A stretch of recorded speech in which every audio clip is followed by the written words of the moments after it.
I grew up in a small state in the north of India, known as the UK.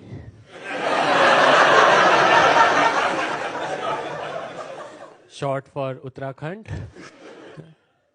I live here now. So I was working in India as a software developer. After 2.5 years, I was looking for a change, looking for new experiences. Started with thinking of, okay, let me change my team in my company. And then I thought, why not change the company? And I thought, why not even change the country? Try to find jobs abroad. And the Netherlands has a good visa process for people with IT skills. How did you get into comedy? Watching stand-up and watching any kind of comedy was always a passion for me.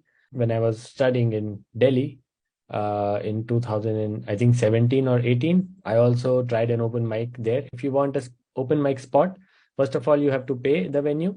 Like you have to buy a ticket of the show. Then you have to bring a friend who also buys the ticket of the show. Sometimes they ask you to buy a drink on top of that. And then you get to perform for 4 minutes in front of an audience, which is full of other people who are there to perform and their friends. In Delhi, it bombed. It bombed. I bombed. And I brought a friend. Even that guy didn't laugh. He was with me. He knew what's going on. Even to support me, he didn't laugh. In Amsterdam, I'm very lucky. I just get spots. I get to perform in front of 200 people for nothing. Wow. They're there to listen to open mic, to someone trying something new. I think that's a privilege a lot of comics don't have. Comedians have a tight 5. Initially, they try to get a tight 5. Did you get a tight 12? Basically, when comics say tight, it means that there's no way that you can remove a word and still get a laugh. Yeah. Every word counts. If you remove a few words, then people won't laugh. So that's what tight means. So, and then some people look at it mathematically as well, that you should have 3 to 5 laughs per minute. So tight 5 means you have like 12, 15 laughs. How many bits or jokes did you basically have prepared going into that? Did you have enough? I saw 1 minute worth of it, which I thought there were like 2 or 3 jokes, which was pretty cool. Yeah. I liked all of them. Yeah, thank you. For this 1 minute, there are 4 laughs. And for my 12 minutes, I try to keep an average of 4. There's nobody actually counting your laughs. And if you don't get your laughs, it's not like the promoter will not book you again. If you ask a senior comedian for advice, and they would say, okay, make it tighter, try to get 3 to 4 laughs. Of course, there are always exceptions, right? Sometimes people they just have a setup for 1 minute. They just keep talking for 1 minute or 2 minutes, and then they have a punchline. But that punchline is so funny that it's all worth it. So when you wrote how many ever jokes for your 12-minute spot, how long have you been preparing for this 12 minutes? Because I've been doing open mics for a year now, so I'd say it took 1 year, because I write something. I write, let's say, 8 minutes. I go to an open mic. I try that. Out of 8 minutes, maybe I get 5 laughs when I try it for the first time. So I take everything and then I try it 3 or 4 times. And based on the average of those 4 times, everything that did not work, I discard it. So I wrote 8 minutes and I'm left with 1 minute now. That is funny. I keep that and then I follow the process. Build on it. That I build on it until I have 10 minutes, 20 minutes, whatever. Last week, I was really missing home. Yeah, I think this country is too organized and predictable to feel like home. Yeah, home for me is wherever the bureaucracy, the corruption, and chaos is. I was missing that, so I booked a flight to Italy. Yeah, I mean, it would be too expensive to fly all the way to Greece. Most of your jokes are based off of the culture that you grew up in, about India.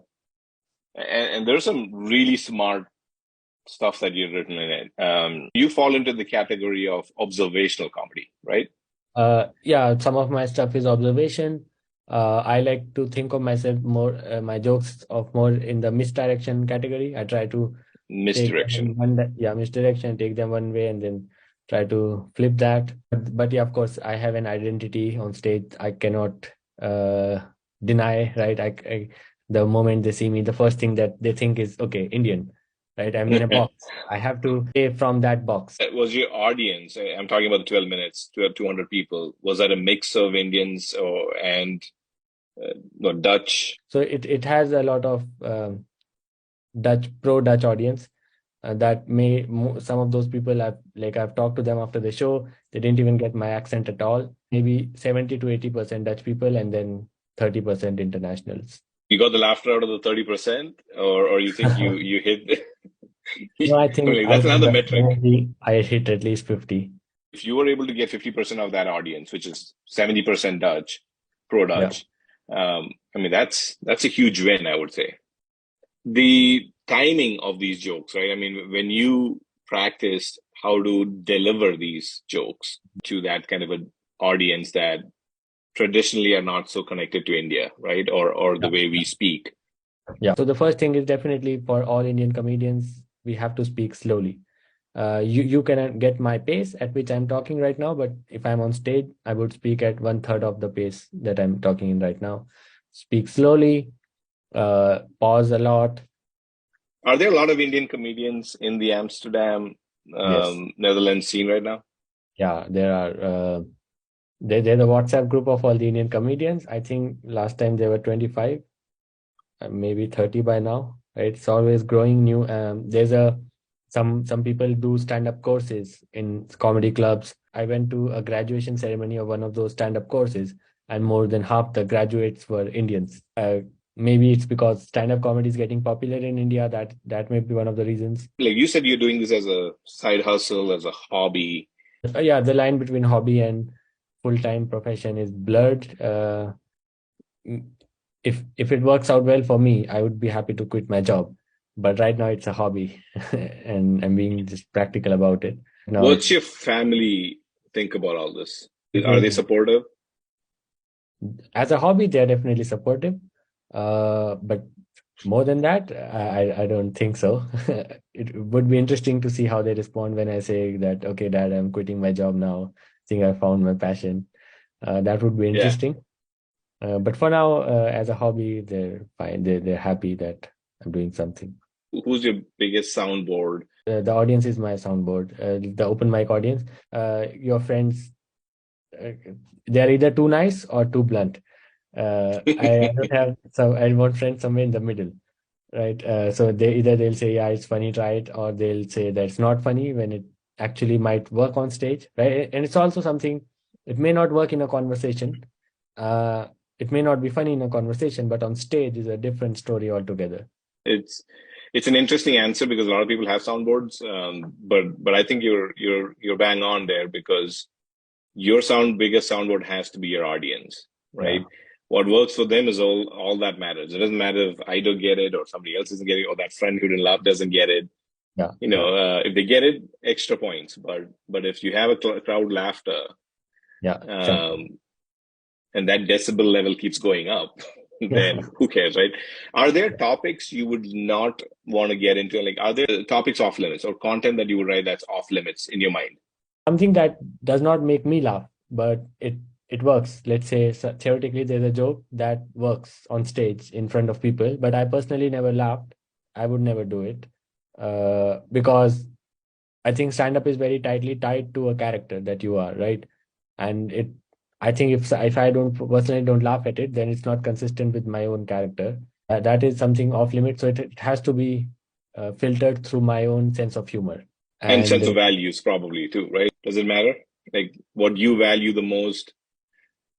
Or is that a fine line that comedians have to push boundaries on? If I think something is wrong, let's say morally, but a joke on that topic is funny, then it's important to say a joke because it brings your attention to that topic, and as a satire, right? As long as you're not offending anybody, right?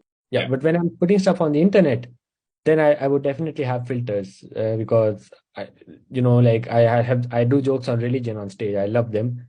The audience loves those jokes.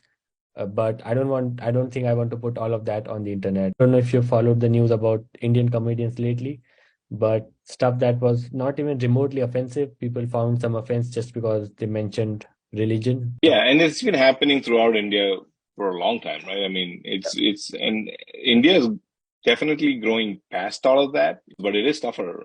Indian political scene can flip on you very quickly. I got a comment making fun of India, hashtag boycott, shame on you and stuff like. yeah, it's always a fine line to tread.